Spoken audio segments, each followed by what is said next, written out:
నమస్తే అండి. ఇవాళ మనం వినబోయే కథ పల్లెలో యశోద. రచించిన వారు కీర్తి పూర్ణిమ గారు. అమ్మా, నాకు 2 రూపాయలు ఇవ్వవా, నేను పాలైసు కొనుక్కుంటా అంటూ సుమిత్ర కొంగు పట్టుకుని వంట చేస్తున్నా తన వెంట తిరుగుతున్నాడు. ఎక్కడికి వెళితే అక్కడికి. నా దగ్గర లేవంటే వినవేమిరా అంటూ మెల్లిగా మందరిస్తున్న అమ్మ వంక నవ్వుతూ చూస్తూ, అన్నీ అబద్ధాలు. నిన్న పాత సామాన్ల వాడికి నా పాత పుస్తకాలు అమ్మేసి వచ్చిన డబ్బు పోపుల డబ్బాలో పెట్టావు, నేను చూశాను. ఓరి బడుద్దాయి, ఇదా సంగతి? అందుకే లేవని ఎన్నిసార్లు చెప్పినా మళ్ళీ మళ్ళీ వచ్చి అడుగుతున్నావు. హహా, తెలిసిందిగా అమ్మా, ఇకనైనా ఇవ్వు. ఐసుబండివాడు పక్క వీధికి కూడా వెళ్లిపోయాడు. నువ్వు ఇంకా ఆలస్యం చేస్తే పక్క ఊరికి కూడా వెళ్లిపోతాడు అమ్మా అంటూ సుమిత్ర కొంగు వెనుకే తిరుగుతూ గోల పెడుతున్నాడు బంటి. ఏమిటే వాడి గోల అంటూ జపమాల పట్టుకుని వరండాలో నుంచి కేకేసింది అత్తగారు. ఏం లేదు అత్తమ్మా అంటూనే బంటి ముందు మోకాలపై కూర్చొని, సరే నేను ఇస్తాను కాని నేను చెప్పిన మాట వింటా అంటేనే, సరే సరే అని ఆత్రంగా ఎక్కడ బండివాడు వెళ్లిపోతాడు అని ఆలోచిస్తూ ఉన్న చోటే కాలు ఆగడం లేదు బంటికి. కొనుక్కొని వచ్చాక వింటాను అమ్మా అంటూ తొందర పెడుతున్నాడు. బంటి 2 చేతులను పట్టుకుని, నువ్వు అందరితో ఆడుకుంటా అని వెళ్లి వాళ్ళని కొట్టి వస్తున్నావు. అందరూ వచ్చి నాతో చెప్తున్నారు. అలా చెయ్యవచ్చా? బంటిగాడు చెడ్డోడు అంటున్నారు అంతా. నువ్వు చెడ్డోడివా? కాదు అన్నట్లు బంటి తల ఊపాడు. కాదు కదా, అయితే నా మాట విను, ఇంకెప్పుడు ఇలా చెయ్యను అని మాట ఇవ్వు. తన చెయ్యి చాచింది సుమిత్ర.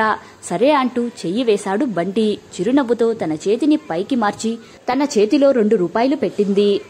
బంటి ఆ బిల్ల చూసి ఆయ్ అంటూ పరుగు తీశాడు. జాగ్రత్త అని పిలిచే మాట వినకుండా. వీడు మారడు అని మనసులో అనుకుంటూ సుమిత్ర మళ్లీ వంటలో మునిగిపోయింది. నాగమ్మ సీరియల్ వస్తుంది కదే, ఎక్కడ ఉన్నా నా గమ్మ అనే గొంతు వినగానే పరిగెత్తుకు వచ్చేవాడు ఇంకా రావడం లేదు అంటూ టీవీ చూస్తూ జొన్న రొట్టెలు తింటున్న అత్తగారు అంటుంటే ఇంకా గుబులు మొదలైంది సుమిత్రకి. వాడికి ఆ సీరియల్ అంటే చాలా ఇష్టం. భయపడుతూనే చేతులు 2 కళ్ల ముందు పెట్టుకుని వేళ్ల సందుల్లో నుంచి చూస్తూ నన్ను గట్టిగా వాటేసుకుని మరీ చూస్తాడు. ఇంతసేపైనా రావడం లేదు. ఎక్కడ ఏ దిబ్బల్లో ఆడుతున్నాడో. అత్తయ్య, నేను కాస్త వీధి వరకు వెళ్లి చూస్తా ఎక్కడ ఉన్నాడో. సరే అమ్మా, చూసిరా, ఏమైనా తక్కువ అయితే నేను వడ్డించుకుంటాలే. సరే అత్తయ్య అంటూ వీధి వరకు వెళ్లి చూసింది. ఎవరూ లేరు. వీధి చివర పిల్లలతోనే వాడు ఎప్పుడూ ఆడేది. వాళ్ళు ఇంటికి వెళ్లి అడిగి చూస్తా అంటూ వెళ్ళింది. మేము ఆట ఆపేసి గంటకు పైగా అయ్యింది పెద్దమ్మ అని వాళ్ళు సమాధానం విని సుమిత్రకు భయం వేసింది. ఇంతసేపు అయ్యింది అంటే ఏమైంది కావచ్చు అంటూ ఇంటివైపు అడుగులు గబగబా వేసింది. భర్తతో చెప్పాలి అని తన పరుగులాంటి నడక చూసి సైకిల్ మీద వెళ్తున్న బాబాయ్, ఏమైంది అమ్మా అని అడిగాడు. బంటిగాడు ఇంటికి రాక చాలాసేపు అయింది బాబాయ్. వాడి కోసం ఎంత వెతికినా దొరకలేదు. నీకేమైనా కనిపించాడా బాబాయ్?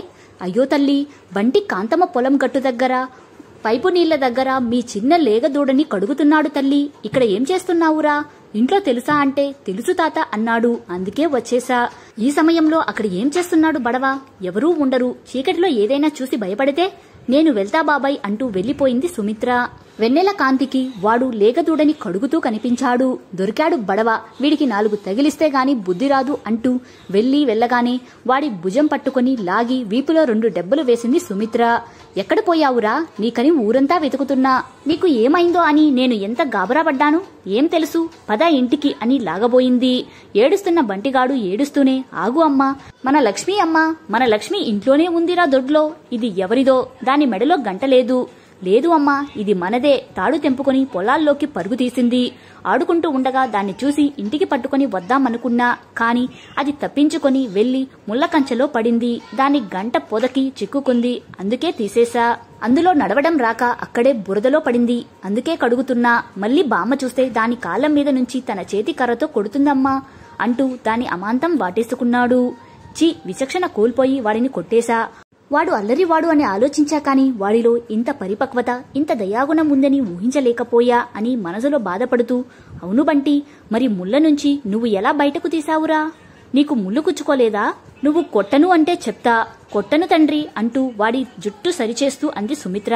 తన చిట్టి చేతులు చూపించాడు. చేతులకి ముళ్ళన్నీ చీరుకొని రక్తం కారినట్టు ఉన్నాయి.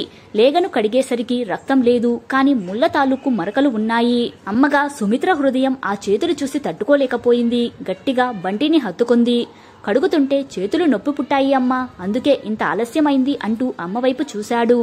నేను చేసింది తప్ప అమ్మా? లేదు నాన్న, నువ్వు ఇప్పుడు చేసింది చాలా మంచి పని. నువ్వు ఇక చెడ్డవాడివి కాదు, పద ఇంటికి వెళ్దాం అని దూడని కట్టతో ఇంటివైపు మళ్లించి కొడుకు చెయ్యి పట్టుకుని ఇంటికి అడుగులు వేసింది. తన కొడుకు ఇంత సాహసం చేయడం చూసి లోపల ఒక విధమైన గర్వం వచ్చింది సుమిత్రకి. అమ్మా నన్ను ఎత్తుకోవు అంటూ చేతులు చాపిన కొడుకు వంక ప్రేమగా చూస్తూ వాడిని ఎత్తుకుని ఇంటికి చేరింది. ఆ వెన్నెల రాత్రిలో చిన్ని కృష్ణుని ఎత్తుకున్న యశోదలా కనిపించింది సుమిత్ర. దూరం నుంచి చూస్తూ ఇంకా రావడం లేదని ఎదురు చూస్తున్న తన భర్తకి కథ సమాప్తం. కథ నచ్చితే లైక్ చేయండి. ఇలాంటి మరిన్ని వీడియోస్ కోసం మన ఛానల్ని సబ్స్క్రైబ్ చేసుకోండి. మరో మంచి కథతో మళ్ళీ కలుద్దాం. Thank you.